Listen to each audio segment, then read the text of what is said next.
quê. E quando ele fala que nós somos o perfume de Cristo, na minha tradução, ele fala o bom perfume de Cristo. Não sei se alguém tem uma tradução que fala assim. Aqui ele fala só somos o perfume, mas na minha tradução fala o bom perfume de Cristo. E o que me chamou a atenção foi justamente essa palavra, o bom perfume. E aí eu comecei a entender que se o Senhor faz distinção do bom perfume, provavelmente é porque deve ter variações de perfume, sim. Se ele fala o bom perfume, é porque deve ter o perfume que não é tão bom assim, mas ele afirma que nós, em Deus, em Cristo, nós somos o bom perfume, ou seja, existe uma qualidade desse perfume. E aí eu fui atrás, eu não sei se vocês gostam de perfume, vocês gostam de perfume? Bastante, né? É tão bom, né? Você entrar num lugar, sentir aquele cheiro, aquela pessoa cheirosa, é muito bom. E aí eu fui atrás, só para título de coincidência, assim, de conhecimento, né? O que significa perfume? Então, a palavra perfume, ela vem do latim e ela significa perfumum, que é através da fumaça. E a força de um perfume, ela depende muito da concentração das fragrâncias, da essência que ela tem e menos teor de álcool. Então, quanto mais fragrância, quanto mais essência um perfume tiver e menos teor de álcool, mais ele fixa na pele e mais ele é considerado um bom perfume. Então, para os apreciadores, né, nós temos aí vários tipos de perfume, mas os mais conhecidos, digamos, os mais intensos, né, são os perfumes conhecidos como extratos. Eles têm uma concentração de fragrância acima de 30% e podendo permanecer na pele por mais de 24 horas. Olha só, seria o ideal. Tem também um outro tipo de perfume que é o chamado Eau de Parfum. Ele tem concentração entre 18% a 25%. E pode durar de 8 a 10 horas. Existe também o Eau de Toilette, ou conhecido entre nós, os brasileiros, como Del Colônia. E ele tem uma concentração de 10 a 15% e costuma durar até 6 horas. E existem outros tipos de perfumes, de fragrância, enfim, vai dependendo sempre da concentração. E aí a gente vê que quando o Senhor fala em 2 Coríntios que nós somos o bom perfume, ele está se referindo ao extrato, aquele que tem uma concentração de fragrância maior. Quando a gente começa a olhar para as nossas vidas, a gente começa a perceber, já pegando um pouco daquela palavra da semana passada, né, do ser e sofrer, né, que a gente vai passar por momentos difíceis e o Senhor, ele fala que nós vamos passar por esses momentos sim, ele não nos isenta das aflições, mas ele diz que tem um propósito. E aí a gente começa a ver um pai, um Deus zeloso, trabalhando intensamente nas nossas vidas, a fim de extrair uma essência, um extrato. E aí você fala, puxa vida, mas por que passar às vezes por dores tão intensas, às vezes por aflições que passam por anos e às vezes a situação não se resolve? Justamente porque Deus está extraindo nessa situação a melhor fragrância. Talvez hoje, se você olhar para a sua vida, você fala, puxa vida, mas parece que eu já, não sei, eu acredito que talvez não teria necessidade de Deus me provar tanto nessa área, parece que eu já fui aprovado, parece que eu já aprendi a lição, e aí quando você olha, você fala, mas eu estou vivendo a mesma coisa, de novo, e de novo, e de novo, e aí pode ser que a gente ainda nessa área específica da nossa vida, pode ser que a gente ainda esteja sendo uma colônia, digamos assim, cheira bem, né, cheira bem, mas não é o melhor, ainda não é o bom perfume, não é aquilo que Deus quer extrair, e quando a gente começa a olhar a essência do Evangelho, a gente começa a perceber que a própria essência de todas as escrituras do reino de Deus, existe uma essência, uma fragrância de um bom perfume. E se a gente puder traduzir as escrituras, o reino de Deus, a vontade de Deus, chama-se amor. Essa é a essência de todas as coisas, é o bom perfume. E aí você começa a olhar para a sua vida, para aquilo que você está vivendo, a tua história, as lutas, as dores, as aflições, e até mesmo o tempo bom, o tempo de celebrar, e tudo isso remete a esse trabalhar de Deus, a fim de extrair o melhor. E lá, se a gente for um pouquinho mais para frente, a gente vai ver em Lucas uma passagem, eu gosto sempre de ilustrar aquilo que Deus quer através das passagens bíblicas, né, de exemplos de pessoas que viveram isso. Lucas 7, 37 a 39, conta justamente a história de uma mulher E é muito interessante porque fala muitos detalhes ao nosso coração, e se a gente puder extrair o que aconteceu com aquela mulher, o que de fato ela fez, a gente vai aprender muita coisa hoje. Ao saber que Jesus estava comendo na casa de um fariseu, certa mulher daquela cidade, uma pecadora, ela trouxe um frasco de alabastro com perfume e se colocou atrás de Jesus, a seus pés. Chorando, ela começou a molhar-lhe os pés com as suas lágrimas. Depois os enxugou com seus cabelos, beijou-os e o ungiu com perfume. Próximo. Ao ver isso, o fariseu que o havia convidado disse a si mesmo: se este homem fosse profeta, ele saberia quem nele está tocando e que tipo de mulher é uma pecadora. Próximo slide. Em Lucas 7, 44, 45, dando sequência, em seguida virou-se para a mulher e disse a Simão: vê esta mulher? Eu entrei em sua casa, mas você não me deu água para lavar os pés. Ela, porém, molhou os meus pés com as suas lágrimas e os enxugou com os seus cabelos. Você não me saudou com um beijo, mas essa mulher, desde que entrei aqui, não parou de beijar os meus pés. Olha que interessante. Uma mulher simplesmente pecadora, né, porque é bem frisado isso no texto, ela chega numa casa onde ela sabia que ela era pecadora, ela sabia a condição dela, e ela entrou numa casa simplesmente de pessoas, os fariseus, né, que eram pessoas religiosas, e ela sabia que ela estava sendo condenada no olhar. Somente pelo fato de estar ali, ela sabia que não era um ambiente favorável, ela não estava no meio de amigos, não era confortável aquela situação. E ela simplesmente entrou naquele lugar, ela se ajoelhou, ela foi aos pés do Senhor, porque a palavra fala que ela simplesmente foi por trás de Jesus. Ela foi por trás, aos seus pés e chorando. Ou seja, aquela condição daquela mulher já remete à essência do coração dela. Ela foi humilhada diante dos pés do Senhor, ela foi justamente por trás, porque ela não queria ser vista diante das pessoas, mas ela estava focada. E era uma mulher que não estava preparada, porque se você se prepara antes, né, por exemplo, se eu vou na casa de um de vocês, um exemplo, né, eu vou me preparar, né, eu vou levar, sei lá, uma roupa de frio, caso esfrie, eu vou me antecipar à situação, uma situação premeditada. E ela não levou uma toalha, ela não premeditou aquela situação. Olha, eu vou lá, porque eu ouvi falar que Jesus está lá, e eu quero me humilhar, eu quero me entregar a Ele, então para isso o que eu vou fazer? Eu vou levar um vaso de perfume e eu vou levar uma toalha para enxugar os seus pés. Não! Foi algo completamente espontâneo.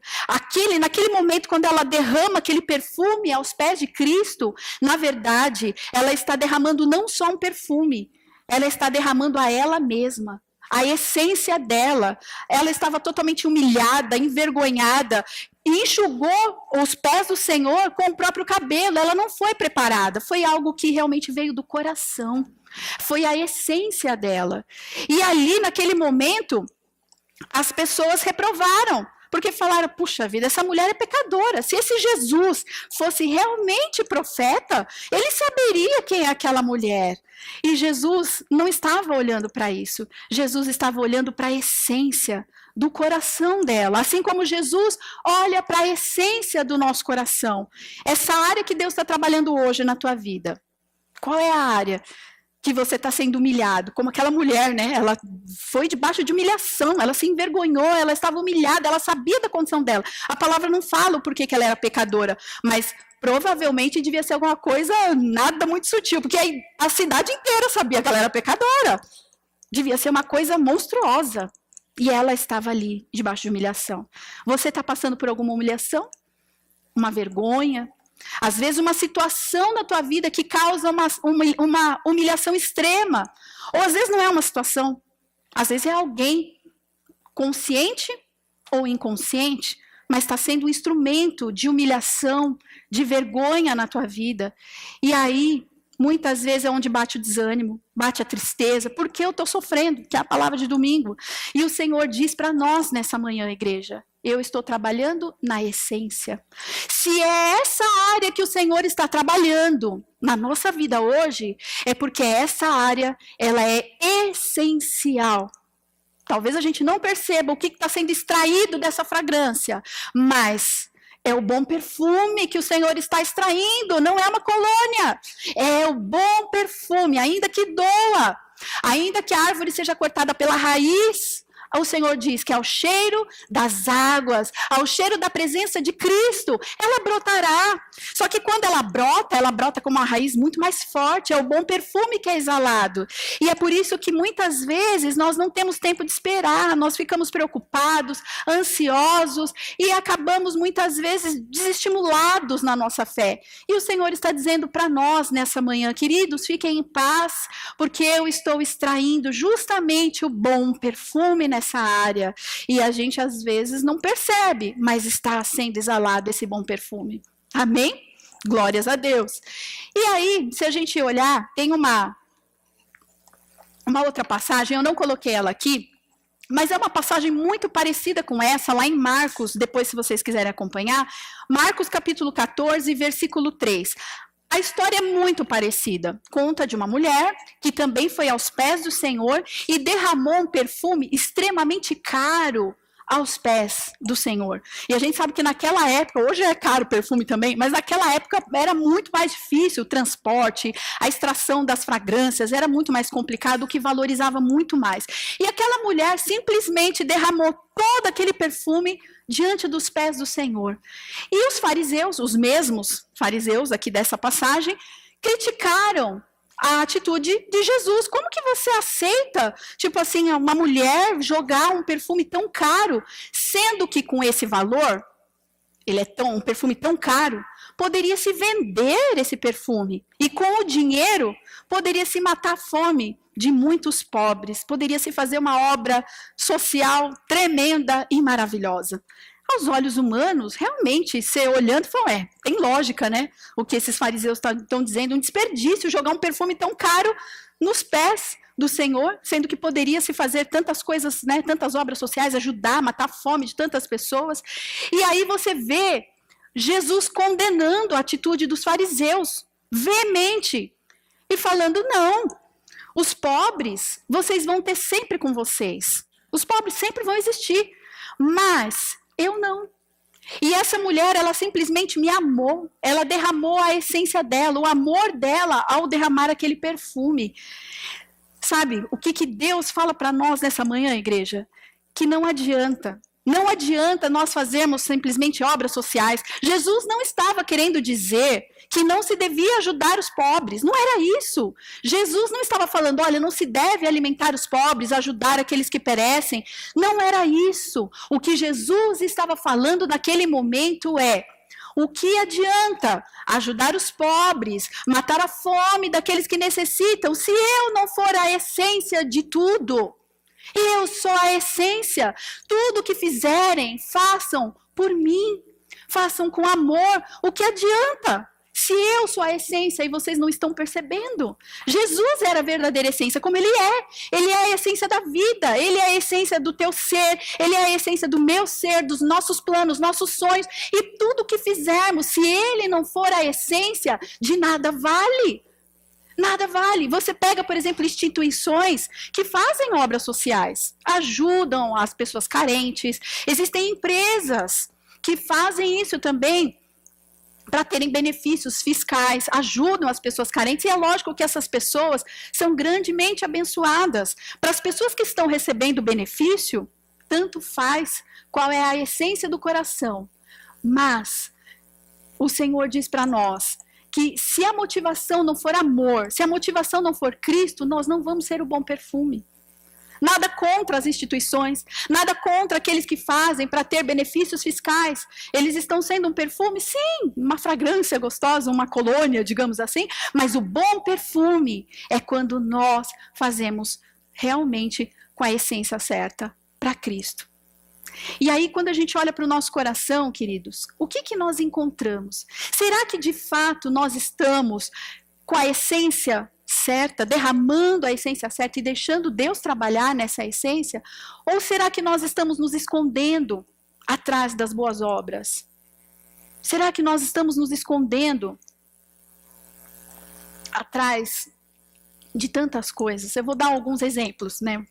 A gente está numa semana aí falando em discipulado sobre os papéis do casamento. Homens, papel das esposas. E é uma coisa muito interessante. Eu até preciso falar isso porque está sendo gravado e eu sei que muita gente vai assistir isso.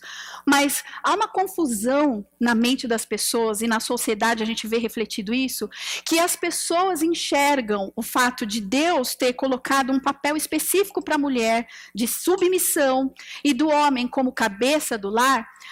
As pessoas distorcem tudo. E elas acham e acreditam que a mulher ser submissa é algo que a desmerece, é algo que a desvaloriza, porque ela, muitas vezes, ela mesma se enxerga nessa condição de ser capacho, de estar inferior ao homem, porque ela tem que estar submissa. E muitas vezes o homem também não entende o papel dele de cabeça, de liderança, e muitas vezes acha que tem que ser autoritário, abusivo, e muitas vezes ele não considera a opinião da esposa, e não é isso o que Deus preparou para nós. Quando Deus criou os papéis dentro dos lares, Ele criou justamente para que houvesse benefício entre os dois, para que houvessem bênçãos mútuas no relacionamento. Ele preparou dessa maneira. E para a gente poder desmitificar essa questão de submissão e cabeça, e o homem é a liderança, e não pode considerar o que a mulher pensa e tal, é só a gente entender qual é o relacionamento de Cristo com a igreja. Fica muito mais fácil a gente entender essa questão.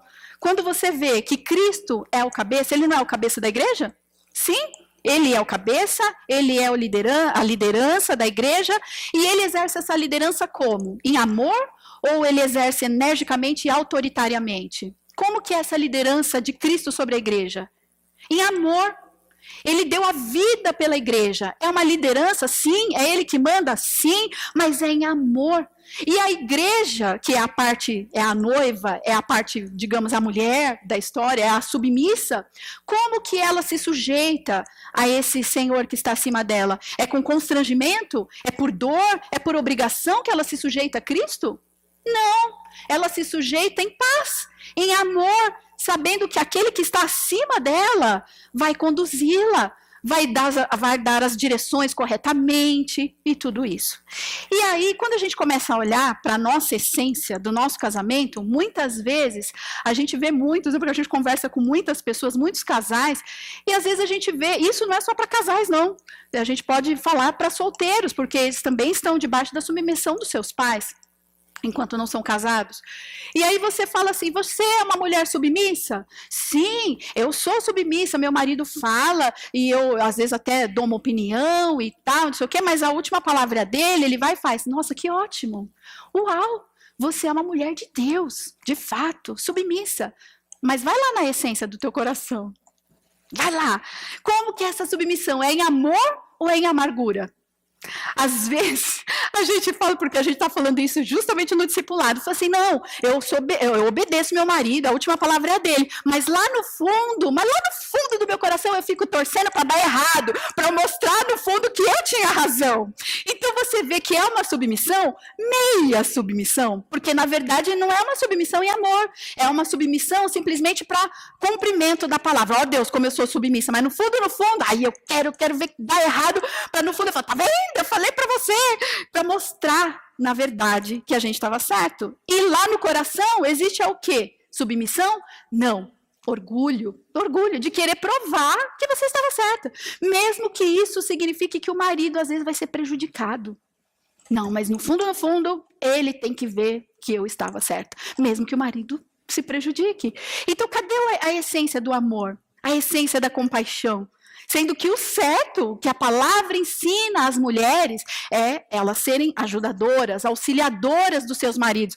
Pode até haver discordância, nem sempre eu concordo com o que meu marido fala, nem sempre. Só que olha só, olha a diferença. E eu aprendi também as duras penas, justamente porque eu vivi situações que eu falava, olha, eu quero ver as coisas dar errado só para ele ver que eu tinha razão. Já vivi essa fase também, por isso que eu posso falar isso para vocês. Mas graças a Deus passou essa fase e hoje eu entendo a mulher ser submissa significa que ela tem o mesmo valor diante de Deus que o homem, ela não é inferior ao homem, mas alguma coisa que ela percebe que está errado dentro do lar, o marido vai tomar uma decisão errada, precipitada e tudo mais, o que a mulher deve fazer quando a essência dela, quando ela está exalando bom perfume, onde os olhos não veem, onde o pastor não está vendo para falar, nossa, que mulher submissa, mas no fundo está cheia de amargura. Não, uma mulher submissa de verdade, ela vai no quarto, ela vai orar e falar, Deus, Senhor, eu penso diferente do meu marido. Meu marido está querendo ir para lá e eu estou querendo ir para cá. Mas o Senhor é o justo juiz.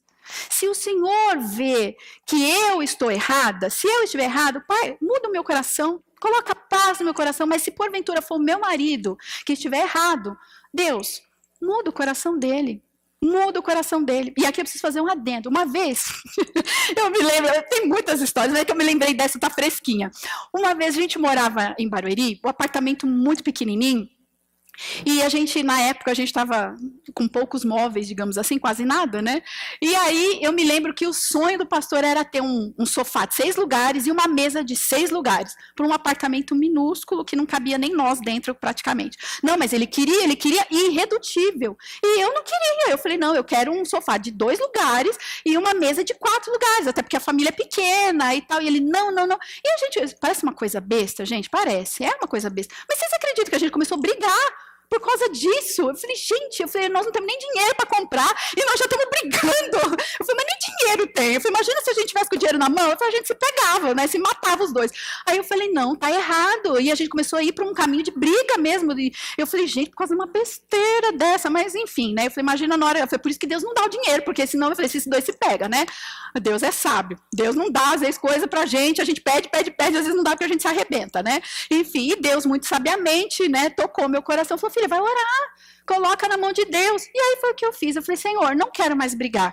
Não vou mais brigar por causa disso, porque eu já estou desobedecendo a tua palavra, né? Aí, tipo, se ele vai, compra, eu vou obedecer, mas irada, porque não é o que eu quero. E falei, então, Deus, toma conta dessa situação. O que o Senhor achar que for melhor, o Senhor é que vai colocar paz no coração dos dois, mas, ó, entrego nas tuas mãos essa causa. Gente, olha o que aconteceu. Pouco tempo depois, a minha mãe ela quis trocar, viu uma mesa lá que ela se apaixonou, uma mesa da sala, e ela se apaixonou e tal, e ela precisava se desfazer da dela, que estava novinha, só que era de 4 lugares a mesa. Aí ela ligou para mim, filha, eu sei que você está sem mesa de jantar, e eu sei que seu marido queria uma mesa de 6 lugares, tal, mas eu estou me desfazendo da minha, e a minha tá ótima. A única coisa é que ela é de 4 lugares. Eu amei, mãe, glória a Deus, Deus abençoe, né? A gente quer sim, claro, não sei o quê. Aí eu fui falar para ele, você lembra, meu amor? Você lembra, né? Aí eu falei para ele, eu falei, amor, nós ganhamos uma mesa de jantar, né? Para quem não tem recurso para comprar uma, né? E tá novinha. Aí eu falei, o único detalhe é que é uma mesa de 4 lugares, se você não se importar, né? Porque é melhor do que ficar sem mesa, né? Aí ele olhou para mim, ele deu risada, ele olhou assim, ele falou, você tava orando, né? Eu falei, tá. Eu estava orando. Então, muitas situações, queridos, nós vamos conquistar na oração, é na essência, porque não adianta eu ter uma capa de submissão, mas na essência não ser. E eu aprendi muitas vezes, em muitas situações, mesmo quando eu não concordo com ele, ou não só com ele, mas alguma visão de alguém, eu não concordo, mas eu aprendi a colocar diante de Deus, porque nem sempre a gente está certo. Nem sempre, às vezes, você vai pedindo para Deus mudar o coração do teu marido, e você vai se surpreender quando Deus começar a mudar o teu. Isso acontece muito, mas a essência tem que ser, de fato, querer o melhor para a família, porque se a essência for, eu quero provar, duras penas, eu quero provar que é eu que tenho a razão, com esse coração, o Senhor não extrai o bom perfume para a família. E nós precisamos entender, queridos, e aí eu vou além, a gente está falando de família, mas vamos falar da igreja? Igreja Prisco, né, igreja. E quantas vezes acontece, e acontece de fato, né, às vezes uma direção que o pastor dá, né, para a igreja seguir, e às vezes a gente não concorda. No fundo, a gente não concorda com ele. Esse pastor está viajando, né, a gente não concorda muito. Como que fica o nosso coração diante dessas questões? Né, a gente prefere se submeter, mesmo não concordando, a gente pode discordar sim, mas a gente se submete em amor. Como que é submeter em amor? É orar para que Deus o oriente, para que Deus dê a ele a direção. Fala, Senhor, o pastor está dando essa direção, por mais que, Senhor, eu não concorde, eu não entendo dessa maneira, mas Deus, não deixa ele se perder na visão dele. Deus, fale com ele, que ele tenha intimidade, que ele possa ouvir a tua voz e não se perder. Ou será que o nosso coração é, ai, tomara que dê errado, só para o pastor ver que no fundo ele tinha que me ouvir porque eu que estava certa. Como fica o nosso coração diante daquilo que muitas vezes acontece? E nos ministérios aos quais a gente exerce dentro da casa do Senhor, como que está o nosso coração? Será que de repente a gente passa na nossa cabeça ou no nosso coração, puxa, se eu sair desse ministério, nossa, a igreja vai sentir falta. O grupo vai, olha, eu acho que fecha a igreja. Eu acho, porque olha, se não fosse eu naquele ministério ali, será que é esse tipo de coração que nós estamos tendo? Vamos olhar para dentro de nós. Será que no fundo, a gente não se sente um pouco assim às vezes? Tipo, olha, o meu dízimo naquela igreja é tão alto. Nossa, se eu sair dessa igreja, a igreja fecha. Será que no fundo nós não estamos, o nosso coração não precisa ser trabalhado em algumas áreas? Não estou dizendo que estou dizendo que são perguntas, né? E você pode gerar muitas perguntas para de fato olhar o teu coração e ver o que está saindo de lá de dentro. Porque a capa todo mundo vê. A capa a gente vê, todo mundo vê, é bonito e é fácil de você mascarar a capa. A essência não dá para mascarar, porque a essência, Deus olha. E a maneira que Deus enxerga as situações, ela é bem diferente da maneira que Deus enxerga de uma maneira diferente do que o homem enxerga. Deus vê a essência, muitas vezes o homem vê a aparência. Se você pegar, por exemplo, Jessé, lembra de Jessé? Jessé era o pai de Davi. E Samuel foi na casa de Jessé, ele tinha um propósito, uma incumbência de Deus de ir lá e ungir o novo rei de Israel. E aí Jessé todo feliz com aquele monte de filho, né? Aqueles filhos bonitos, né? Guerreiros, fortes. E falou, olha, me mostra aí seus filhos, né? E tal, que Deus vai mostrar aí o novo rei, né? Aí veio o primeiro filho, guerreiro, forte, bonito. Veio o segundo, veio um monte de filho e tal. E nenhum deles. Não, você falou, puxa vida, mas cadê, né? Quem é que Deus escolheu? Aí Jessé até esqueceu que tinha um filho, né? O último filho. Aí Samuel vira e fala, você não tem mais nenhum filho? Não, é só esses. Ah, eu tenho mais um filho. Ah, mas ele é tão pequeno. Ele é desse tamanho. Ele não é guerreiro, ele é franzino, ele é minúsculo. Enfim, ele não se adequa ao status de um novo rei, né? Mas ele está lá com as ovelhas, trabalhando. Ué, mas só está faltando esse, manda vir. E aí, o que Deus falou? É esse, unge esse. Porque Deus não vê a aparência. Deus vê a essência. E Ele está à procura dos verdadeiros adoradores. Significa que vai ter verdadeiros e vai ter aqueles que não são tão, as colônias de adoradores, né? A colônia, né? Eu quero ser, não sei você, eu quero ser extrato. Extrato da adoração. Eu quero a cada dia ser um extrato. Senhor, que o Senhor possa olhar em mim e ver realmente uma verdadeira adoradora. E não uma adoradora só de aparência, bonitinha, que sobe lá no altar, prega bonito, uhul e tal, não sei o quê. Mas lá na essência, Deus não aprova. Então, queridos, nós precisamos ver que Deus está extraindo, através dessa dor, dessa dificuldade que você está vivendo, que talvez ela seja muito intensa, uma dor extrema, mas creia no amor de Deus. Deus não vai permitir você viver por uma situação sem que já de antemão Ele já não tenha providenciado o escape para ela. Sem que de antemão Ele já não tenha um propósito para ela. E esse propósito é sempre para exalar um bom perfume. Um bom perfume. A essência, a fragrância que vai perfumar não só você, mas quando você entra num lugar, sabe aquele cheiro delicioso, que todo mundo vai olhar e falar, nossa, que cheiro é esse? É o cheiro de Cristo. É o cheiro de Cristo. E talvez algumas áreas da nossa vida, elas estejam cheirando não tão bem. Não está cheirando muito bem. E o Senhor precisa insistir um pouco mais. Dói. Eu falo para vocês, eu até estava falando com uma irmã essa semana, que eu louvo a Deus por essa igreja. A nossa igreja não é a mais perfeita, a mais bela do mundo, não é, mas ela tem um papel, e ela na nossa sociedade, na nossa comunidade, eu vejo o agir de Deus e eu fico tão maravilhada, porque Deus está conduzindo essa igreja a, de fato, ir na essência do coração das pessoas. Se vocês repararem, não é uma igreja que fica só no superficial, uma igreja que vai, tipo, creia que tudo vai, olha, creia que vai ser uma bênção, tudo na tua vida vai ser uma bênção, mas que não vai, de fato, lá no profundo do teu coração. Nós estamos dispostos a ir. Por que que muitas igrejas não querem ir de fato ao profundo do coração das pessoas? Vocês sabem por quê? Dá trabalho. Dá trabalho. Dá muito trabalho. Dá trabalho. Para Jesus, deu trabalho a nossa salvação. Deu muito trabalho. Falar que não deu, que ele estava feliz da vida, saltitante quando ele ficou sabendo que o projeto era ele morrer naquela cruz, não foi. Não foi fácil. Doeu. Mas ele foi. Ele foi na essência do que Deus queria para a vida dele. E eu louvo a Deus porque é uma igreja que, ainda que tenha tantas dificuldades, é uma igreja que, né, ainda tem tanto a crescer e a caminhar, mas é uma igreja que de fato tem se preocupado com a essência. E isso é muito nobre. Talvez a gente não valorize muito, né, porque a gente já está acostumado com a igreja, habituado com a igreja, talvez a gente não valorize muito. Mas basta você ir ver ao teu redor, basta você olhar um pouquinho lá fora para você ver. As pessoas não querem pagar o preço, porque dói na essência das pessoas, porque você vai ter que mexer na ferida, muitas vezes, traumas, dói, machuca. Mas eu falo por mim e eu sei que pelos pastores, porque eu conheço os pastores dessa igreja, eles estão com vocês, eles estão dispostos a ir na ferida. Se vocês quiserem, a gente topa. Pra gente não viver numa superficialidade religiosa, de tipo, tá tudo bem, glória a Deus, aleluia, mas de fato não tá tudo bem. Se o teu casamento hoje, ou o teu casamento, relacionamentos com amigos, seja qual for, se você vê que não é o bom, então Deus vai trabalhar ali.